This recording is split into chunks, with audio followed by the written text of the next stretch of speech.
Hey everyone, happy Wednesday. We're halfway through our little trip to Tenerife, and actually we'd not intended to do any vlogging today. We were going to take another day of rest, and we've showed you our day of rest from Sunday, so there wasn't really anything new we could think of showing you. However, I don't know if this is going to become its own separate vlog, or it's going to start a new vlog, or we're going to tag this into one of the previous vlogs. Not sure yet, but I've just seen across the other side of the bar there's a little bit of a demonstration that I'm just going to have to get involved in. I do love my cooking, I do love my cocktails, and they're going to show us how to make mojo verde and mojo rosso, which are two very typical kind of sauces that you get with Canarian food, and they're also going to demonstrate how to make sangria. I'm feeling the tug to get involved. I'm feeling the tug to video me getting involved. Yeah, we're going to take some footage of it. I'm going to take some footage of it. Let's see whether this starts a new vlog, whether it becomes part of an existing vlog, or whether it becomes a little mini standalone vlog. I don't know. I'll keep you posted on that. For now though, I'm heading over to the demo area to get myself involved. So as this demo kicks off, I have to say that these sauces are something that I really love trying when I'm in Tenerife. More on that a bit later, but as you can see, the chef is going to show us just how easy they are to make. So for the green sauce, we're going to start with lots and lots of green pepper or capsicum, for those of you who are watching from the other side of Atlantic. And then next to that, we're going to throw in some herbs and some spices. So we're starting off with a spoonful of fragrant dried thyme to the mix, and then following that we're going to add a spoonful of earthy cumin or cumin, again depending on what country you're from, how you want to say that, and then lastly we're going to throw in around a spoonful of dried sunshine infused oregano for our transatlantic viewers on that one too. So far so good, pretty much in line with how I make it at home, other than the dried thyme, which I've not used before. But next we're going to throw in a good spoonful of salt, which is closely followed by a really good helping of garlic. Now this is definitely not a vampire friendly sauce if you are one of those. And then finally, we're going to throw in a good pinch of coriander, or again for our transatlantic viewers, cilantro, in to complete the solid ingredients. Now, the next thing that our chef adds is some vinegar, which is different to the recipe that I've found, which I use at home. I use lime juice, which I think might be a bit more fragrant, but our guest will see when it gets to a taste test which one is better. And then lastly, once that is added, a very good glug of good quality olive oil to bring a bit of silky smoothness to the sauce. And at that point, it's all ready to blend. So whilst this is all being blended up, you'll see that it's going to generate a significant amount of sauce, far more than you'd need for a typical family meal. So if you want a slightly smaller portion, here is my suggestion. Firstly, do as I do, which is use a measuring jug and a stick blender. Measure out 50 ml of olive oil and add the juice and the zest of a lime. Next, add half a green pepper, 1 clove of garlic, a teaspoon each of cumin, thyme and oregano, a good pinch of coriander and some salt. And finally, the one thing they haven't added to this recipe, which I always do at home, is a whole green chilli complete with the seeds. It really doesn't blow your brains, but it just adds a little bit of warmth. And then blend it all smooth. And if it doesn't quite bind, or if it looks a little bit runny, gradually drizzle in just a little bit more olive oil with the blender still on until it all comes together. Simples, it really is that easy. You can eat with the cheese and the potatoes. Okay, so this one is a typical potato from here, the cook here. The name is papa arrugada. Okay, they cook with water, a lot of salt. Okay, so the name is papa arrugada. Okay, so the green one you can eat with the potato, cheese and fish. With the fish is perfect. Okay, now we carry on with the red one. Okay. Now the red sauce is equally as delicious, but my one attempt to make it at home failed spectacularly.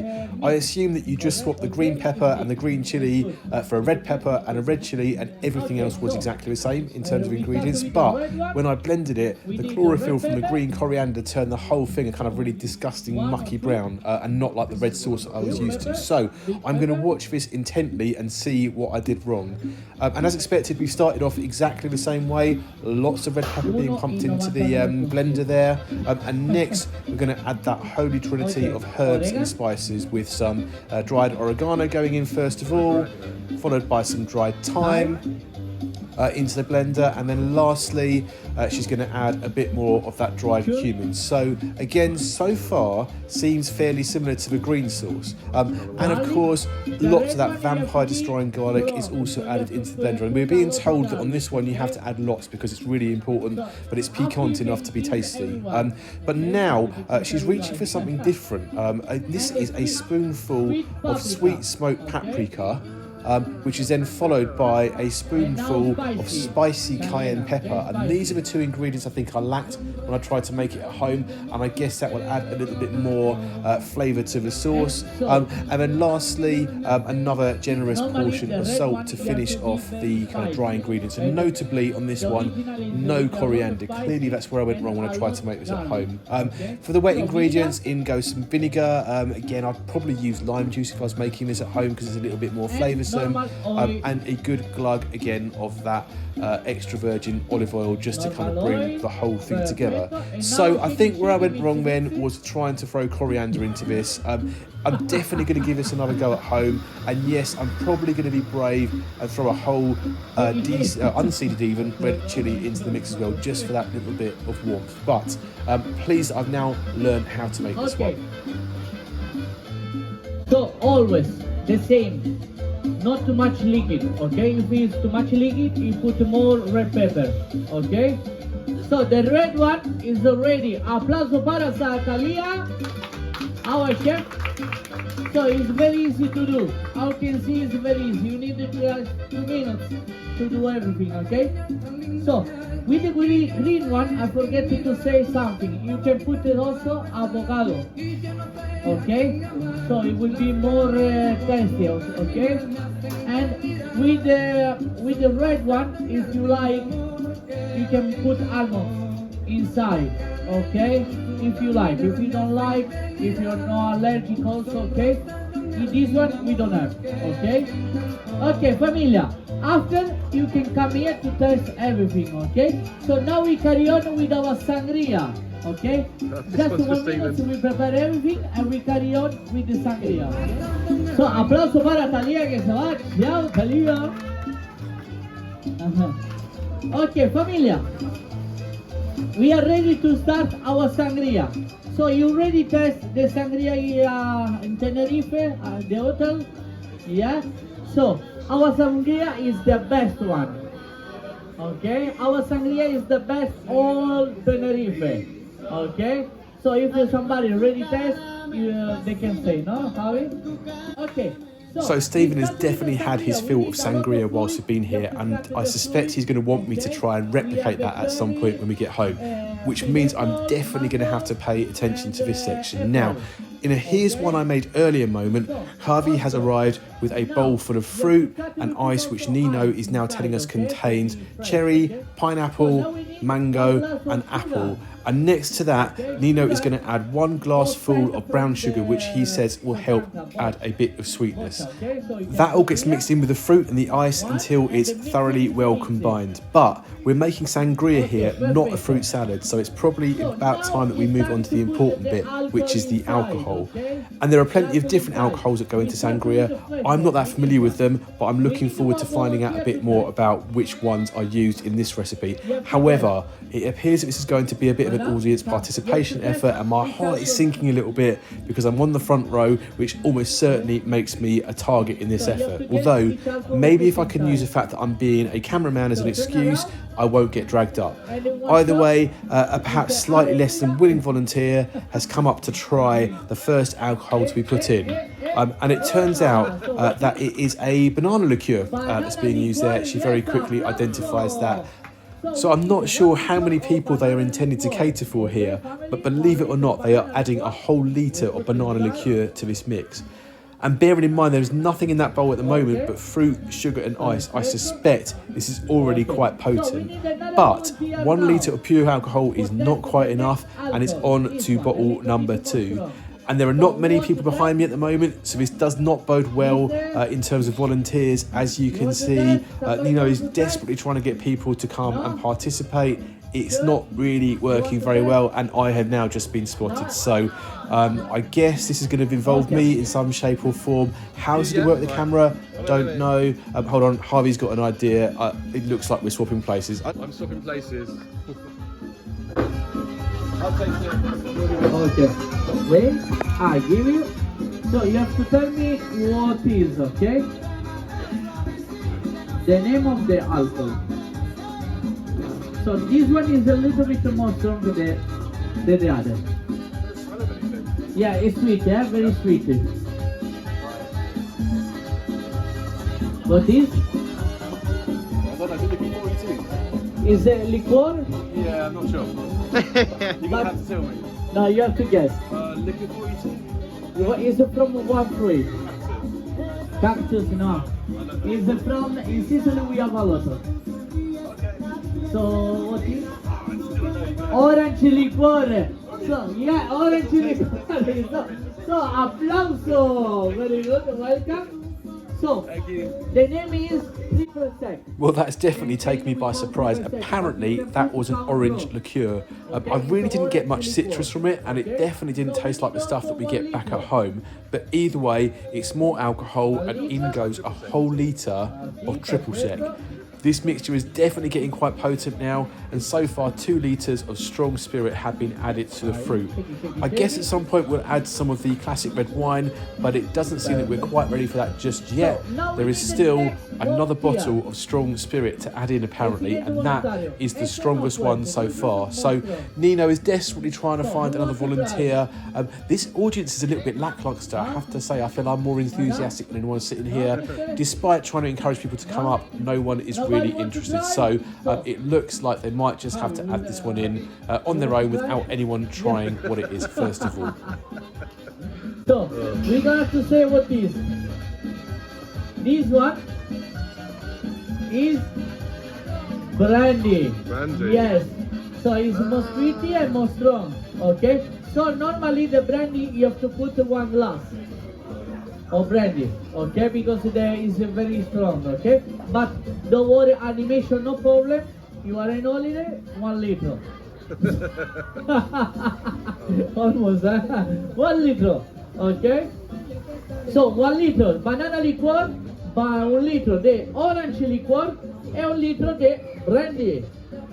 So now there are 3 litres of alcohol in the bowl, and it's probably time to start watering this down a little bit. So first comes a litre of plain water, which Nino is trying to convince us he has just taken out of the swimming pool behind us. I'm not sure many in the audience are convinced by that explanation though. Following that, Nino adds a litre of lemon soda. Now this may or may not be authentic, but we certainly need to water some of the liquor down, so if he feels that this needs to be added, then that could be a good thing as well. So in that goes, this is Fanta lemon apparently. I don't know if that's what you would normally put in or whether you would not put it in at all. Either way, it's gone into the bowl for now. And then lastly comes a litre of orange juice to add a little bit of citrusy sweetness to the mixture. So as Nino's about to put this in, what he's now telling us is that traditionally when you're making sangria, at this point you would leave this mixture that's just been made to kind of steep a little bit, I suppose, overnight, so that the sugar that was added earlier on starts to convert into alcohol, and that adds a little bit more strength. The day after will be more strong, okay? The day after will be more strong. So, you know why we call Sangria? Why they take this name, Sangria? No? No. So, from the color of the blood. So, blood in Spain is sangre.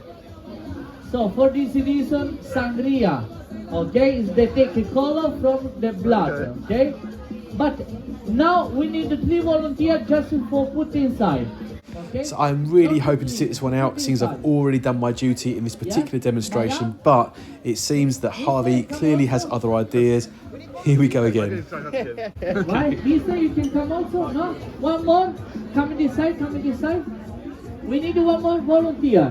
One more, madam, come, just to put inside. Take this one, welcome. Wait, we do something special, okay? So, you know, normally you say cheese, yeah? In Spain, they say like this. You have to repeat after me, okay? So So, you have to repeat, eh? So, para arriba. Strong. Para arriba. Para abajo. Al centro. Movimiento sexy. Sexy, no Robocop, eh? We repeat. Para arriba. Para abajo. Al centro. Movimiento sexy. Y todo para adentro. ¡Aplauso! Okay, so 3 liters of red wine, okay? 3 litros de vino tinto. Okay, perfecto. Thank you, family. Muchas gracias. Okay. Gracias. Okay, familia. So, this sangria is almost ready. We need the last ingredients, okay? Necesitamos el último ingrediente. So, for this reason, we need the bottle of champagne, okay? Now, anyone that knows me knows that audience participation is really not my thing. So to get up in front of everyone, not once, but twice, was definitely an experience. For now, though, it's over to Harvey to add the final ingredient to the mix, a whole bottle of champagne.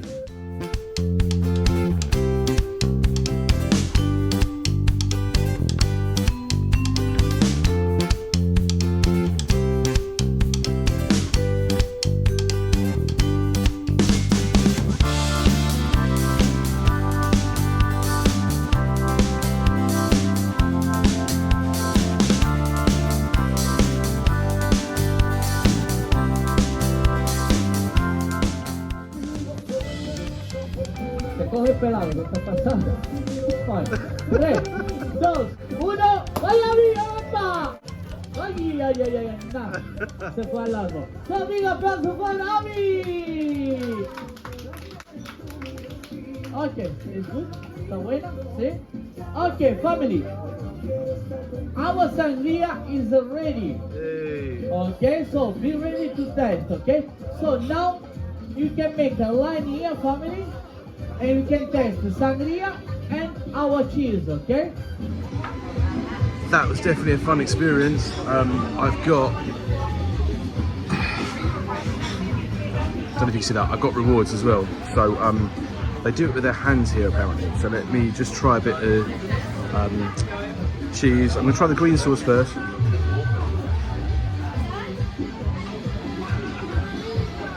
Let's see how it tastes.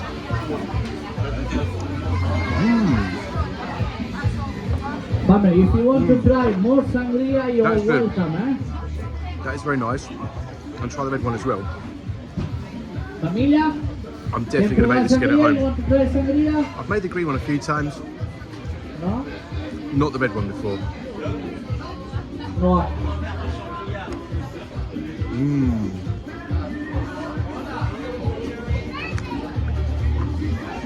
That one is definitely punchier. I think I prefer the green one though. And that's the one I tend to make more at home. All very tasty. Oh wait, I made this, or I helped make this.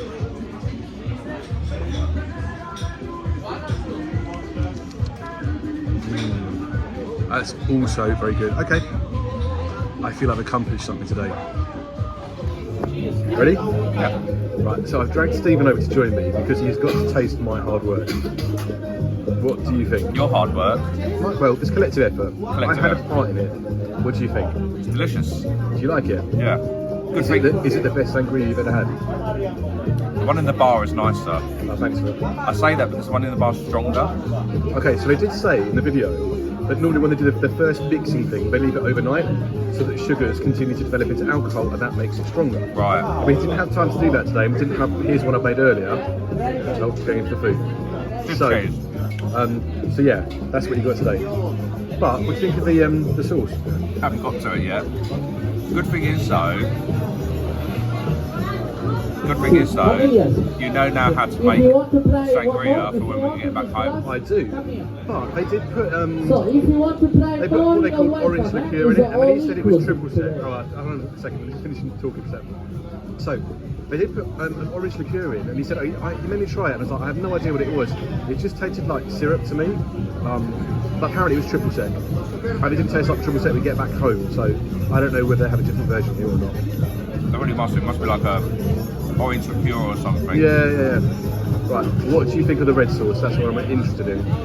It's actually really nice. So they were saying, well, that was a bit spicier, but I don't think it's that spicy. This is definitely a taste of home though, because this is what you kind of I make this quite a lot at home, don't I? Yeah. Because we had it the first time when we came in 2000. A couple of years back, wasn't it? And I fell in love with that. So yeah, I learned how to make it myself. I'm probably put a little picture just above Stephen's head somewhere of my own efforts on this one. But you're enjoying that, right? Well, considering I've not had any breakfast, I'm starving, so yeah. Good stuff. All right, well, thanks for coming over. That was quite fun, actually. Unexpected, but I've enjoyed myself. Okay, so it's about 2:20. 2:20 on Wednesday, just a time check. There's not really much going on today. We weren't really going to do a huge amount of vlogging, and then some fun happened earlier, so we started doing a bit of a vlog. But yeah, other than that, it's not really been much to report today. The sun came out earlier, we were enjoying that. It's now decided to go back in behind the clouds, and pretty much the whole pool is emptied out. There are about 2 or 3 people bobbing around the water. It's very quiet now, compared to earlier this week when there were kids everywhere. Don't know, what do you think? Yeah, so it's Wednesday, so it's obviously a bit quieter. Like probably a lot of the people who have taken their children out of school have decided to put them back into school. Yep. Yeah, I think uneventful is the word that I would use today. Had high expectations, but we were just saying earlier that I'd rather we had a good day yesterday at Science Park than go there today and it just be like this. At least we haven't paid anything, we're not losing out on anything. So, you know, it's nice to have a chill day. It'd be nice if the sun was out, but we are where we are. We did get some sun this morning, but it's since gone. It's just it seems to have disappeared behind some clouds, doesn't it? You've had your quota for vitamin D. Yeah. So yeah, definitely agree. If we'd been in Science Park today, I think I'd have felt a bit disappointed. It doesn't feel particularly cold, no, but it doesn't feel particularly warm either. So I think that's probably a trait of the time of year, in that if the sun disappears, it gets very lukewarm and not particularly hot. But never mind, we'll make the most of it. We're going to stick around here for a little bit longer, see if the sun comes back out again, because just behind us there is a bit of a blue skyism, so hopefully it's just a bit of a blip. If not, we've got some editing we can catch up on, so we might retire somewhere indoors and do some of that as well. Anyway, that's where we're at the moment, and we'll see how the afternoon goes. So the weather today really isn't doing well for us, and we're really glad that we decided to take the plunge, literally, with Science Park yesterday rather than today. A couple of people are braving the aqua aerobics in the pool rather than us. It's quite cold in there today. So we might watch that for a second and then check out what's on offer for the buffet lunch in the main restaurant.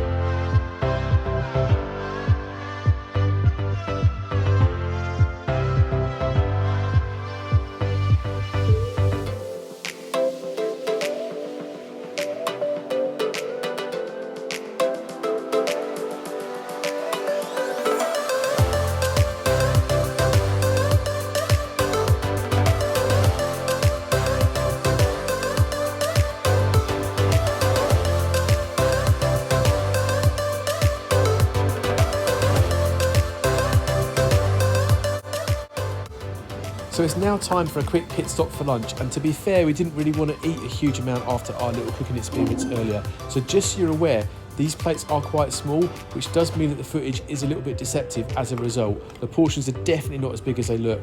I just went with a bit of steak, which they cooked in front of me, with a bit of potato salad, some grated carrots, a frittata-like thing, and a bread roll.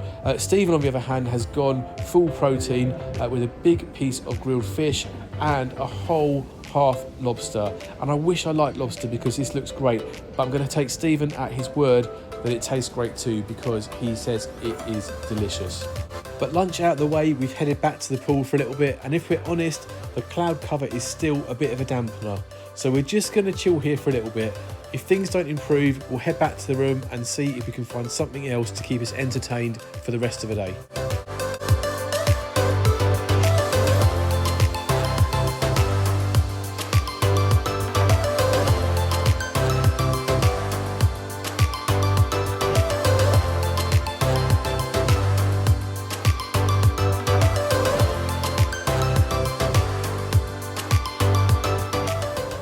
Hello again. So as you can see, we are outside the hotel.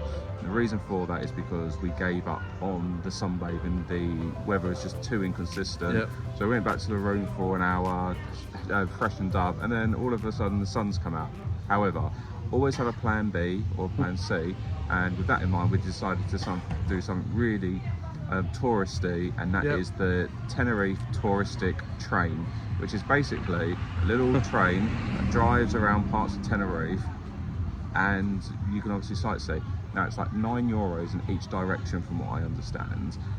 Thought it's something different to do, and yeah, so we're just waiting for that to arrive. So hopefully we're in the right place. Hopefully we're in the right place. On the website there were 3 different pickup points.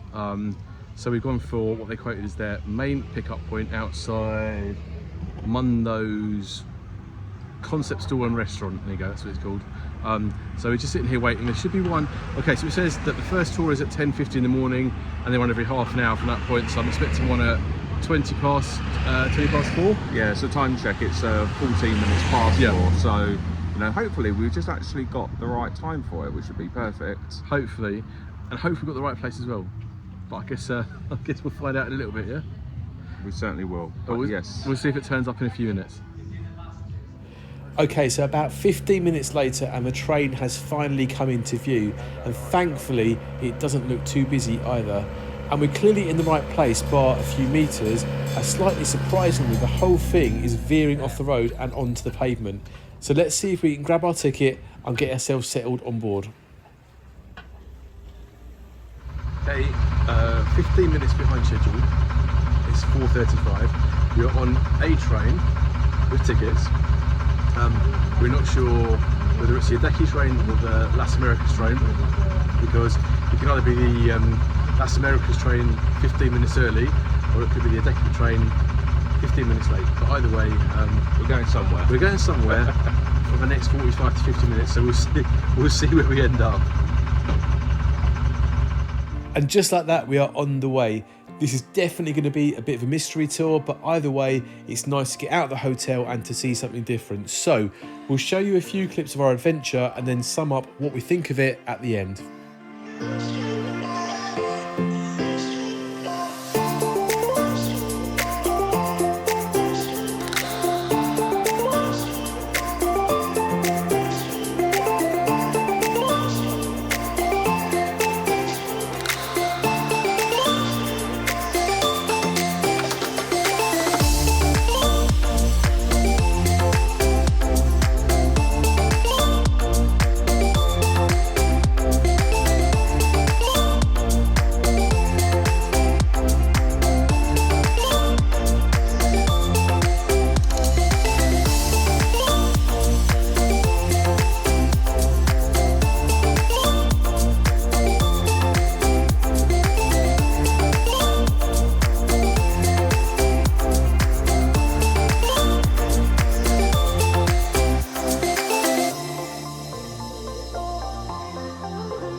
So around 50 minutes later and our trip is now coming to an end, and at this point it seems like a good moment to sum up what we thought. As we mentioned earlier, this cost us around €9 each, and to be fair, that doesn't break the bank for the two of us, although if you're a group or a family, those costs would definitely add up. Now the train itself was quite quirky, and it was good to get out and explore the area around the hotel a bit too. But on the downside, it was hard to tell if you were on the Adeki train or the Los Americas train when you boarded, and there was no sort of commentary whatsoever as you went around the trip. A sightseeing tour this definitely was not, so if that's what you're expecting, don't spend your money on it. All we really saw was a collection of shops, restaurants and hotels without anything to point out any specific points of interest along the route. But if you're a family and looking to find a way to keep the kids entertained for an hour or two, this could well be for you. Either way, as you can see, the sun is now setting, so it's time to head back to the hotel and wrap up for the day.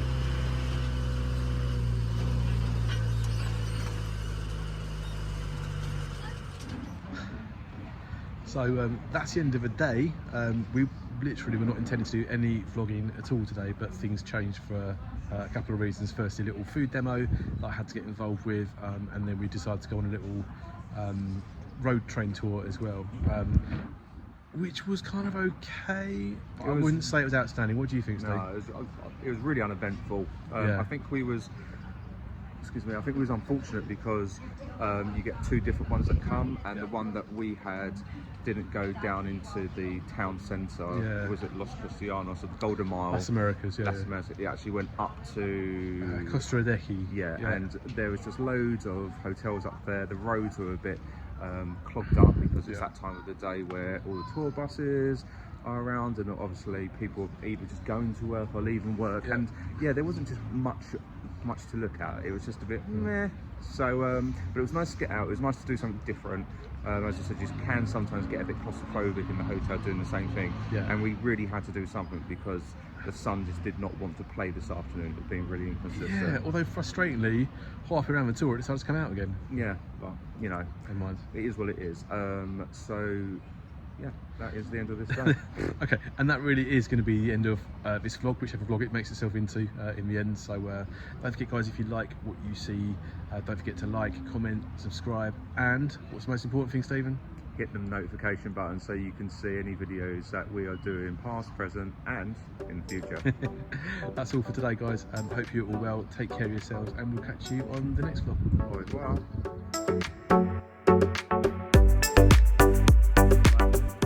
Bottoms up. I've just had a thought. That's delicious, by the way. I wonder if that's why a duck fart is called duck fart. Like bottoms up, because ducks put their bottoms up in the pond.